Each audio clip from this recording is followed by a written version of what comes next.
నమస్తే అండి, అందరూ బాగున్నారా? ఈరోజు మన ఛానల్లో రవ్వ లడ్డు చేద్దాము. రవ్వ లడ్డు 5 నిమిషాల్లో ఎలా స్పీడ్గా ఫాస్ట్గా వారం రోజులు నిల్వ ఉంటాయండి. ఎలా తయారు చేయాలో చూద్దాం. ముందుగా ఒక గిన్నె పెట్టుకొని అందులో 2 టేబుల్ స్పూన్ల నెయ్యి వేసుకోవాలి. నెయ్యి కొంచెం వేడైన తర్వాత జీడిపప్పు కిస్మిస్ వేసుకొని దోరగా వేయించుకోవాలి.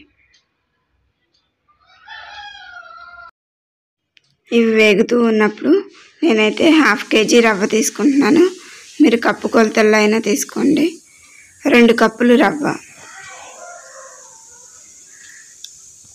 2 కప్పులు రవ్వ తీసుకొని రవ్వని లో ఫ్లేమ్లో చక్కగా వేయించుకోవాలి. రవ్వ మాడిపోకుండా కలుపుతూ వేయించుకోవాలి.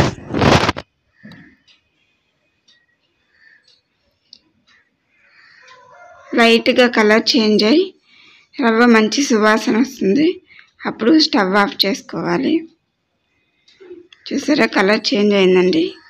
ఇప్పుడు రవ్వని తీసి ఇలా వేడిగా ఉన్నప్పుడే 2 కప్పుల రవ్వకి 2 కప్పులు పంచదార తీసుకుంటున్నాను. మీరు కప్పున్నరైనా సరిపోతుంది, లేకపోతే 1/2 కేజీ రవ్వ 1/2 కేజీ పంచదార. ఇలా ఈ రవ్వని వేడిగా ఉన్న మిశ్రమంలోకి ఒకసారి కలుపుకొని కొంచెం చల్లారిన తర్వాత మనం ఇలా చెయ్యి పెట్టినంత వేడున్నప్పుడు కొంచెం కొంచెం కాచిన పాలని యాడ్ చేసుకుంటూ ఉండాలి. పాలు గోరువెచ్చగా ఉంటే సరిపోతుంది. రవ్వ కూడా లైట్ వేడిగా ఉంది.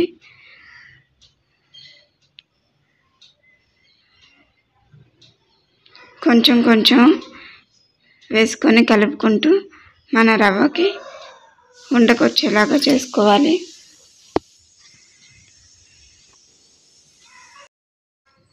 ఈ మిశ్రమాన్ని చక్కగా మన లడ్డూలాగా చేసుకోవాలి. మనకి ఏ సైజు కావాలంటే ఆ సైజు. నా చేతికి చిన్న సైజు లడ్డూలే వస్తాయండి.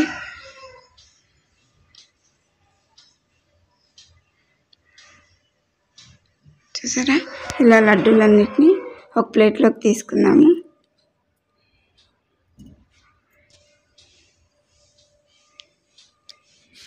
ఈ రవ్వ లడ్డూలు ఒక వారం రోజుల పాటు నిల్వ ఉంటాయి. వీడియో నచ్చితే లైక్ చేయండి, మా ఛానల్ని సబ్స్క్రైబ్ చేసుకోండి.